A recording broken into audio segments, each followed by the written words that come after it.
Hey everyone, my name is Tomi Gbeleyi and I'm an entrepreneur. A title which I think should be synonymous with completely out of my mind.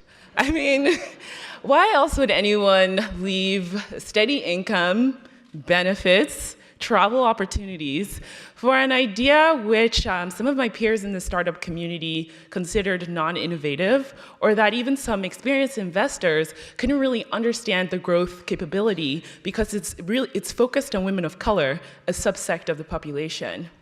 Well, despite how illogical it seemed, I launched Makeup for Melanin Girls, a company that creates products and a personalized shopping experience that's tailored to the unique complexion needs of women of color.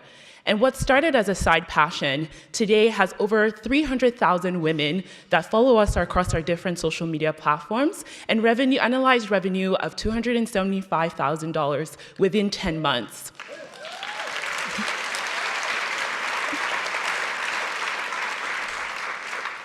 Our focus on inclusive beauty, which was deemed as a limitation by others, has been recognized by our customers and mainstream media publications like the New York Times, BuzzFeed, Glamour, and very many more.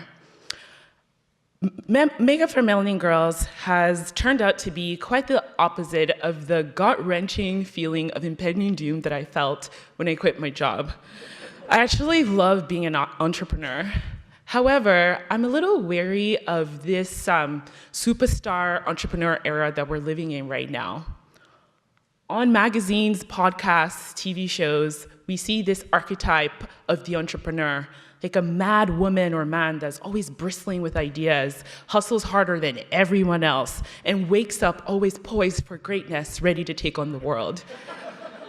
This is definitely not the reality for me or many other entrepreneurs that I know. As a woman who moved from Nigeria to New Brunswick, Canada at 17 without her family or friends, I know a thing or two about resilience and adaptability, yet I still struggle being an entrepreneur at times.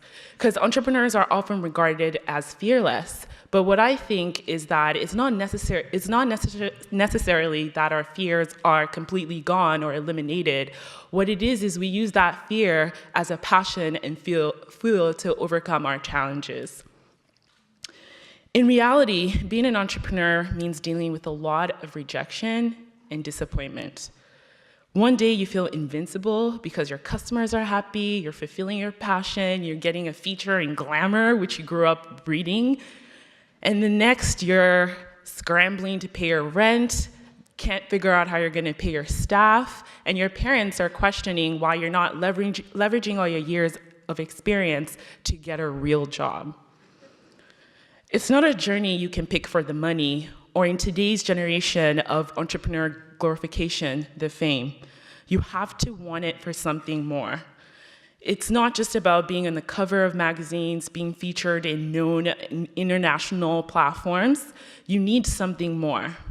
For some people, that something more is a sense of purpose. And for me, it's a sense of purpose and service.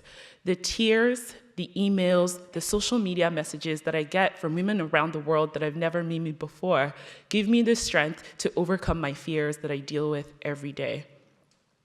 Makeup for Melanin Girls has given me an incredible sense of direction and gives me joy when I recognize that we're making other people happy.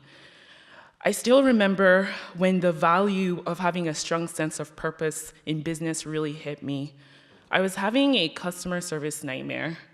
Our shipments had gotten delayed by a number of weeks, and I had a list of eager but angry customers that were desperate to get their hands on product. Amidst this entire mess, I got an email from a customer that was planning to undergo chemotherapy. She was planning a photo shoot, and she was planning a photo shoot before losing her hair, and she wanted to have something beautiful to remember herself before going through the treatment. What was significant in her email was the reason that she selected our product out of the thousands of products that she could get from anywhere else. She felt that she wanted something that was the best representation of what she was trying to convey in that shoot. She wanted something that would make her feel beautiful, feel seen, and feel validated. And that emotion is what a lot of our customers feel as well. Some of the comments that they share are something like this. One of our customers said, for one of our nude lipsticks that's called Flesh, she said, growing up, I never thought that a simple word like flesh used to describe my skin would make me feel this way. Thank you so much. So for me, everything else I was experiencing in that moment with that customer service nightmare, and every day after when there are challenges that come up, those messages and knowing the value that we're providing to women around the world, that's what keeps me going. And on the days when I ask myself, why am I doing this? When we're having challenges, when things don't go as planned, when customers might get a defective product, those days I think about the value that we're bringing. And the reason, my definition of success is finding a reason to continuously face your fears. And my reason is community. And you have to ask yourself what yours is. Thank you.